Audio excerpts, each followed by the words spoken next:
remember, by the way, when I was growing up, there used to be radio debates and about socialism versus capitalism, and they usually have the socialist was usually Norman Thomas, who ran, seems like 20 times for president. Must have been less than that. Anyway, it seemed like it.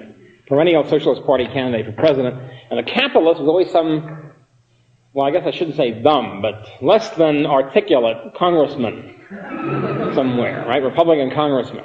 And this would be the opposition. And the socialists, Norman Thomas, however, would say the following: look, we don't want to threaten anybody. All we want is a world run like a post office. Government has to run the post office, right. Of course, the Republican congressman always say, of course, government has to run the post office. And then Norman Thomas, however, always win the debate. Of course, nobody would ever say that now. The post office is so messed up that no socialist would dare to say we want the world run like a post office. Because, of course, the post office is a situation where not only the prices keep going up all the time, which is true in general, prices always go up for reasons which I can't go into, but it's caused by government, believe me.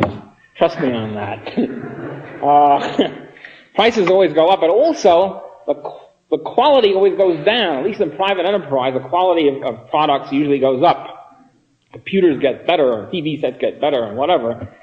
But the post office, of course, the quality is always going down. So the quality of service. I remember, I'm old enough to remember, one of the few advantages of being older is that you can sort of remember what happened 40 years ago. I can remember quite clearly that they used to pick up the mail and deliver the mail twice a day in your apartment. Twice a day. Once at 9 a.m. and once at 1 p.m. Now, of course, that's all shot, and Saturday mail is next to go, of course. So there's a constant decline in service along with, and of course, the mail takes longer to get there.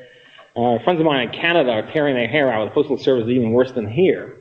Also, of course, socialized postal service. Where it literally takes 3 weeks to get a letter from here to Canada. Okay, so I'm not talking about out on the tundra, with the Eskimo. I'm talking about in the cities. All right, at any rate.